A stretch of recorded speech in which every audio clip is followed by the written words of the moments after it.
என்னத்தை நீங்க அழுது மாயாஜாலம் போட்டாலும் நான் செயினை கொண்டு போய் கொடுக்கணும். எனக்கிட்ட அவங்க அவசரம், அவங்க ஏதோ தேவையை அடகு வைக்கிறதாக தான் அவங்க கேட்கறாங்க தெரியுமா? பாவல்ல மனசாட்சி இருக்கா அவங்களுக்கு? நிப்பாட்டுங்க. வாங்கிட்டு வந்து 3 நாள் தான் போட்டு விட்டீங்க. வாங்கிட்டு 3 நாள் தான் போட்டு விட்டீங்க. வாங்கிட்டு 3 நாள் தான். நான் சொன்ன வாக்கை நான் காப்பாத்தி ஆகணும். அதுக்கு உங்க வாக்கு காப்பாத்திக்கிறதுக்காக நான் ஆசாசையா இருக்கு அந்த செயினை கொண்டு கொடுக்குறேன். அது அப்படி நீங்க என்னங்க பிரச்சனை இல்லை. எனக்கு வந்து சொன்ன வாக்கை வந்து நான் காப்பாத்தினா உங்களை மாதிரி இல்லை.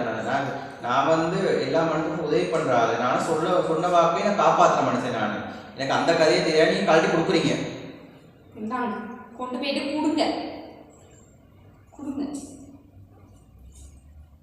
நல்ல மனசோட கொடுங்க. அவங்க அடகு வைக்க தான் கேட்கறாங்க. கொண்டு போய் கொடுங்க. உங்களுக்கு சொல்லிட்டேன் சரியா? நீங்க அந்த கல்பனாட்ட மட்டும் நகை வாங்கிட்டு வராதீங்க. அவங்க சரியான கஞ்சக்காரி. அவங்க நகை வாங்கினாலே பிடித்தான். ஒரு நாளைக்கு 2 நாளைக்கு தான் போட்டு கொடுப்பான். கல்யாணத்துக்கு இந்த நேரத்தை வாங்கி போட்டு போனேன். அதுக்குள்ளே கொண்டு வான்னு 1000 ரூபாய் பண்ணிடுவா. அவ சரியான கஞ்சக்காரிங்க. நீங்க கல்பனாட்ட நகை வாங்காதீங்க. நீங்க பொண்ணுக்காட்ட போயிட்டு வாங்குங்க. அவங்களோட தான் நிறைய நகை இருக்கு. அவங்க தாராள மனசு. கல்பனாக்கு நகை வாங்கினா அவ்வளோதான். அது அவங்ககிட்டே ஒன்று தாங்க இருக்கு. அதனால தான் கால் பண்ணி கேட்டுக்கிட்டே இருக்கா. இப்போ நம்ம அக்காக்கிட்டலாம் அப்படி இல்லை. நம்ம பொண்ணக்காட்டு நிறைய நகை இருக்கிறனால கால் பண்ணாது. ஜனவரிக்கு வாங்கிட்டு போனோம். ஞாபகம் இருக்கா? ஜனவரி கல்யாணம் என்னமோ வந்துச்சு தானே ஜனவரி. அது நான் 3ஆம் மாதம் கொடுத்தேங்க.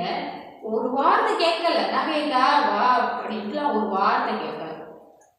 ஆனால் இந்த கல்பனை அப்படி இல்லைங்க. சரியான கஞ்சக்காரி. அவருக்கு இன்னும் நகை வாங்காதீங்க. இப்போ அடுத்த மாதம் கல்யாணம் வருது தானேங்க. நீங்கள் போயிட்டு பொண்ணை கடந்து நாங்கள் வாங்கணும். இந்த கல்பனை மட்டும் வாங்கிட்டு வந்துடாதீங்க. அடுத்த மாதம் நகையை வாங்கினா பொண்ணா எப்போ போட்டு 1 வருஷம் கழிச்சா? ஏங்க 1 வருஷம் கழிச்சு கொடுங்க. அவங்க கேட்க மாட்டாங்க. ஒரு 2 வருஷம் கழிச்சு கொடுப்போம் நம்ம. இப்போ என்ன அவங்கள போகுது? ஒரு தொழில் எனக்கு தாங்க முடியல. ஊர்ல எல்லாம் நகை கொடுக்க எதுக்கு கொடுக்க மாட்டேன்னு நினைச்சா இதுக்கு தான் போல.